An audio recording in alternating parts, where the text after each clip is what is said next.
eingehaucht hat. para depois soprar nele a vida. Das ist sogar die zweite Erschaffung des Menschen. Isto é mesmo a segunda criação do homem. Die erste Erschaffung heißt so: A primeira criação Gott schuf den Menschen nach seinem Bilde, é aquela em que Deus criou o homem segundo a sua imagem, ein Männlein und ein Weiblein. homenzinho e uma mulherzinha. Übersetzt Luther. Ne? Ja, also als Mann und Frau schuf er ihn. Ja. Eine sehr eigenartige Formel. Vejam, isto traduz-se por mãe. Né? Als Mutter übersetzt Mutter. Männlein und Weiblein übersetzt Luther. Aber als Mann Luther. und Frau, die bereinigte Bibel sagt er. Perdão, né? Isso na tradução de Lutero, de Martinho Lutero. Né? Und diese Erschaffung als Bild E esta criação como imagem, haben die Menschen in der Renaissance, os homens na Renascença, also vor 500 Jahren, 500 anos atrás, als Bedingung dafür genommen, dass sie tomaram como condição fähig sind, eine eigene Welt zu machen, de que eles próprios são capazes de criar um mundo próprio. wenn sie diese Kraft, die sie als Bild Gottes haben, nämlich die Einbildungskraft, Se eles têm este poder que Deus tinha, e portanto o poder da imagem, da imaginação, als Mittel ihrer eigenen Schöpfung einsetzen. Então, portanto, se eles empregarem isto enquanto meio de criação, enquanto recurso. Die These lautet, E a tese é: die Erkenntnis ist zwar als das Wissen des Guten und des Bösen, o conhecimento como o saber do bem e do mal, in den Sündenfall verwickelt, se envolve no pecado, aber die Einbildungskraft mas a capacidade de imaginação ist nicht dem Sündenfall unterlegen. não caiu no mundo do pecado. Sie ist die unmittelbare Verbindung zu Gott, sie ist eine paradiesische Kraft, Ela é uma força paradisíaca, é o vínculo, é a ligação imediata com Deus. A imaginação não é o pecado. und das haben sie dann versucht. E foi isso que os homens tentaram, que a humanidade tentou. Und nach 500 Jahren Arbeit E depois de 500 anos de trabalho, eine Welt, eine eigene Welt, eine menschliche Welt statt der göttlichen Schöpfung zu machen, e aí conseguiram, em 500 anos, fabricar um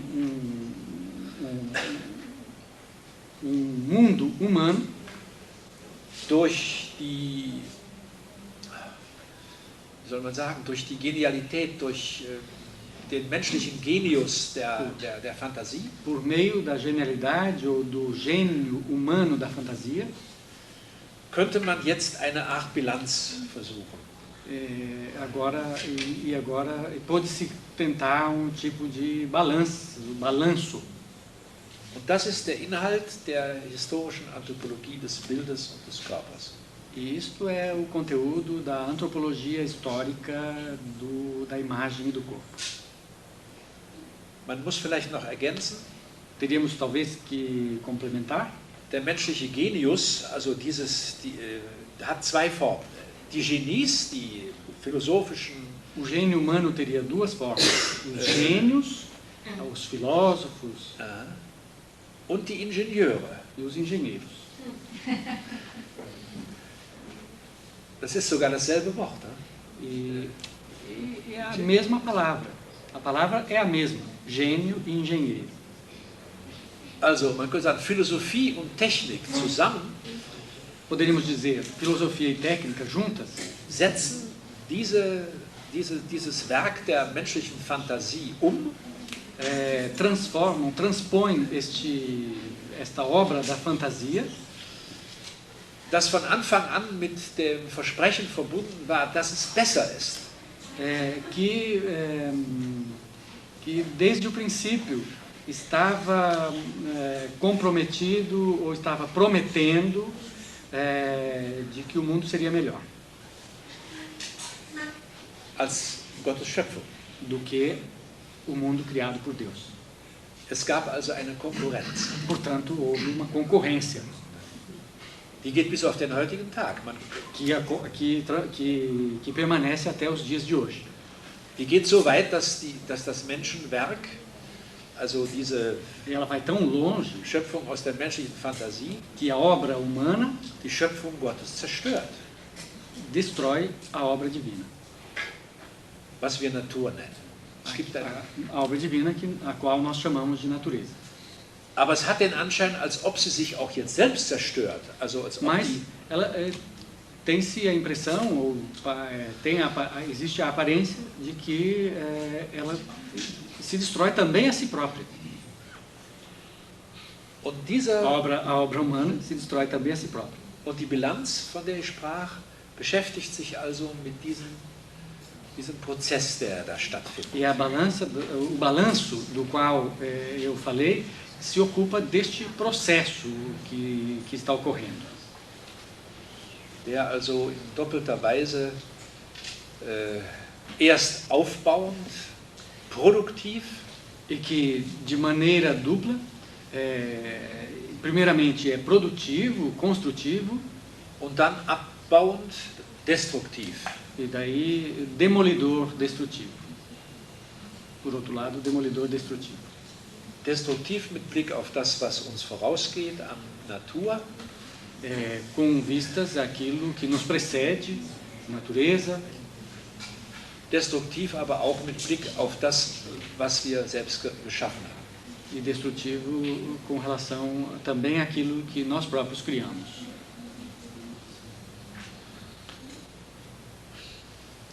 Das muss etwas damit zu tun haben, dass Isso tem a ver com, de alguma forma, com dass in die Schöpfung Gottes und in die Schöpfung des Menschen etwas interveniert, was wir nicht kennen. Isso deve ter a ver com deve ter algo a ver com o fato de que na criação do homem ou na criação de Deus intervém alguma coisa que nós não conhecemos, que nós não sabemos o que é. Ich für meinen Teil Eu, por mim, sage, digo dass es sich um den Geist handelt. que se trata do espírito. Um den Geist im Unterschied zum Körper. O espírito em contraposição ao corpo.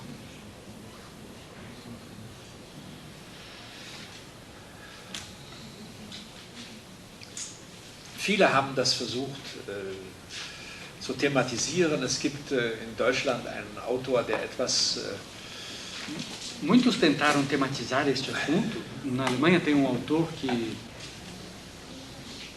der ja etwas umstritten ist. Der heißt Ludwig Klages. Autor bastante polêmico que se chama Ludwig Klages. Der Geist als Widersacher der Seele, ein großes Buch. Que escreveu grande livro sobre o espírito als Widersacher der Seele. Widersacher, das ist der Name für den Teufel. Also, o espírito como o demônio da alma. Ja, aber das ist auch ein Deckname. O demônio da alma. Sie fragt, ob das Daimon. Widersacher significa o adversário, como o opositor, né? Es ist zumindest nicht so einfach, weil der Geist hat natürlich pelo menos não é assim tão simples, porque o espírito, Anteil an dieser Einbildungskraft, die schöpferisch ist. O espírito tem uma participação nessa imaginação, nessa força da imaginação. Die träumt und a força que sonha. Und die man nicht gleich für das Böse halten muss. E que a gente não pode considerá-la simplesmente como agente do mal. Und ich muss sagen, es ist auch noch nicht gelungen, dieses Unbekannte, diese Leerstelle, wie ich immer sage, die Leerstelle im Wesen des Menschen, zu bezeichnen oder gar zu definieren. Eu tenho que dizer, tenho que confessar que não se conseguiu ainda, com sucesso, denominar ou definir o que seria este vazio, este lugar vazio do homem. Trotzdem kann man sagen, dass in den Hauptschriften einer postmodernen Philosophie in den letzten Jahrzehnten Mesmo assim, a gente poderia dizer que na filosofia pós-moderna das últimas décadas, diesem unbekannten Faktor oder diesem unbekannten Adversario, dem unbekannten Widersacher, der Prozess gemacht wird. Que este processo é fabricado para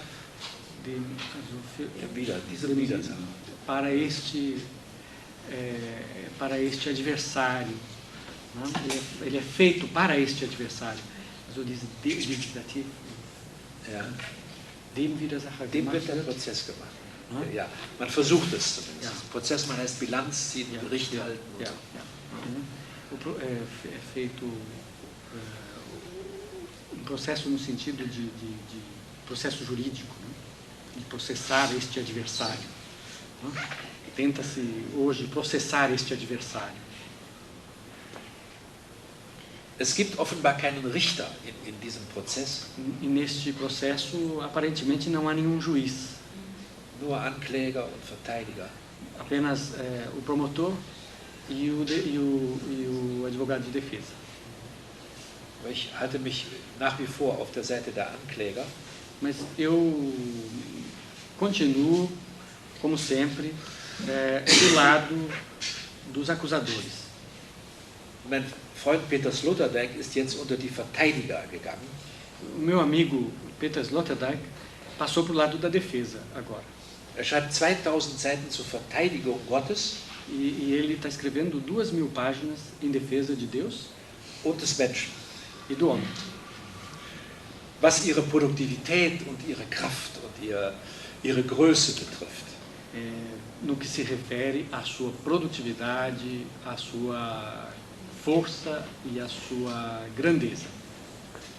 Aber macht es sich auch dann zu einfach, wenn sagt, mas ele está simplificando quando ele diz die Ankläger que os acusadores sind identisch mit dem Widersacher, são idênticos aos adversários. Also lauter kleine Satans.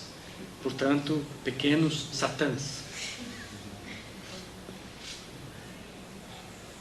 Es ist also noch viel zu sagen dazu, aber ich höre jetzt erstmal auf. A gente poderia dizer muita coisa mais a esse respeito, mas por enquanto ficamos por aqui. Eu gostaria de fazer uma pequena viagem. Você comentou que se podemos pensar numa relação especular entre a máquina e o homem.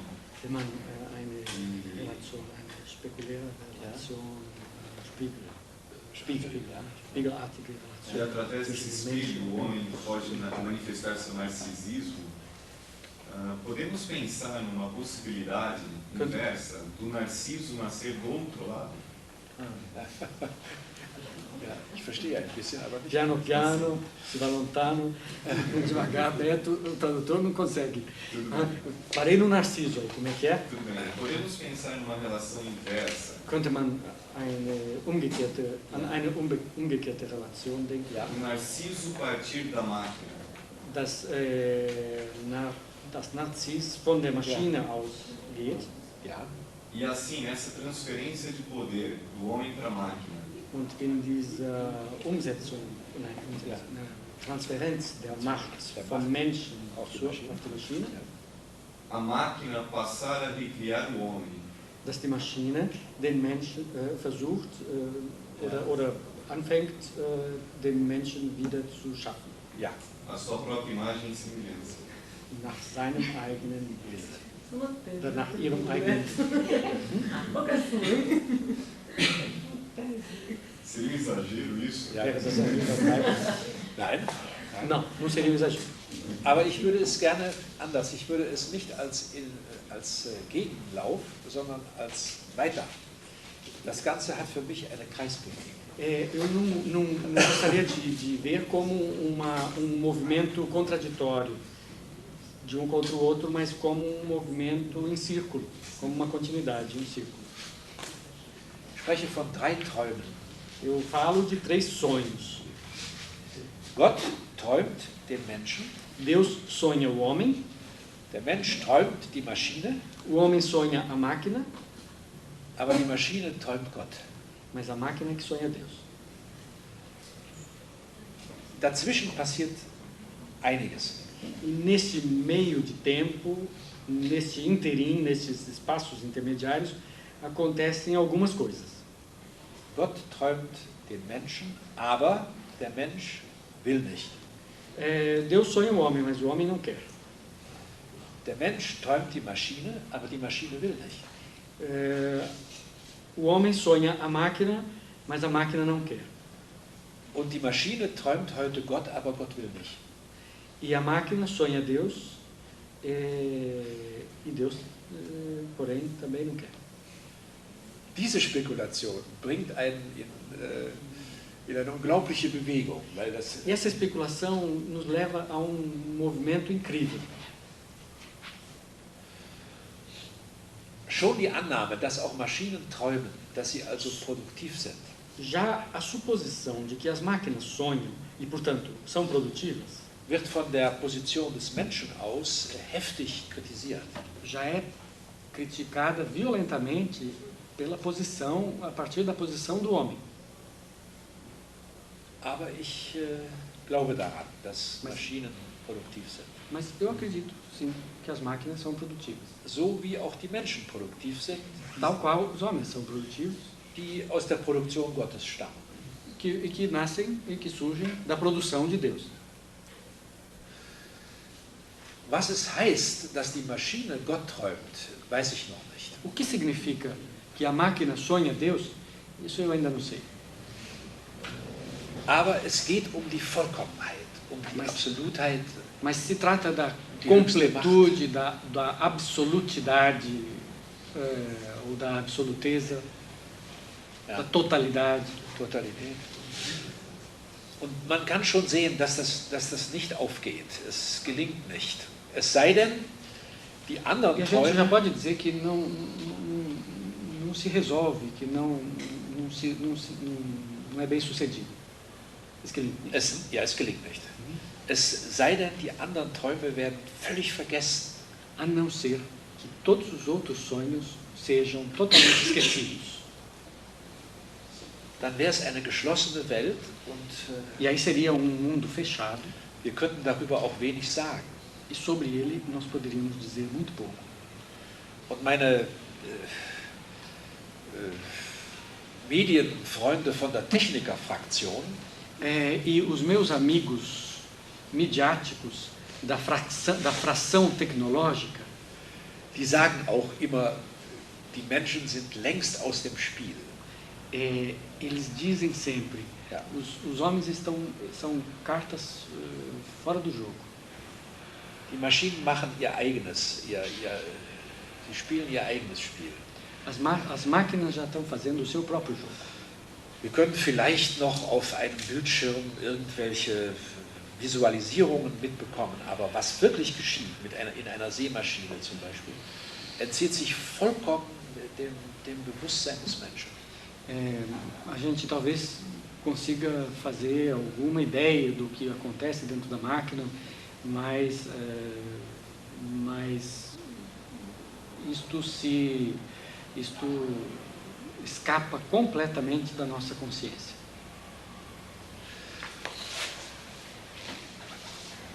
Wir haben aber darüber erst angefangen zu sprechen. Insofern finde ich den Beitrag sehr interessant und wichtig. Mas isso nós apenas começamos a falar agora. E por isso eu acho a sua pergunta, a sua questão muito interessante. An der Hochschule für Gestaltung, beim ZKM in Karlsruhe, Na Escola Superior da Forma, na cidade alemã de Karlsruhe, ZKM? ZKM? Zentrum für Kunst und Medientechnologie. Né? No Centro de Arte e Tecnologia da Mídia.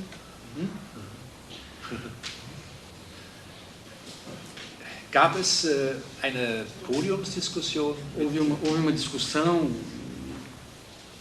mit Peter Sloterdijk und Hans Belting. com Peter Sloterdijk e Hans Belting. Vou escrever esses nomes aí, porque é interessante vocês terem essa referência.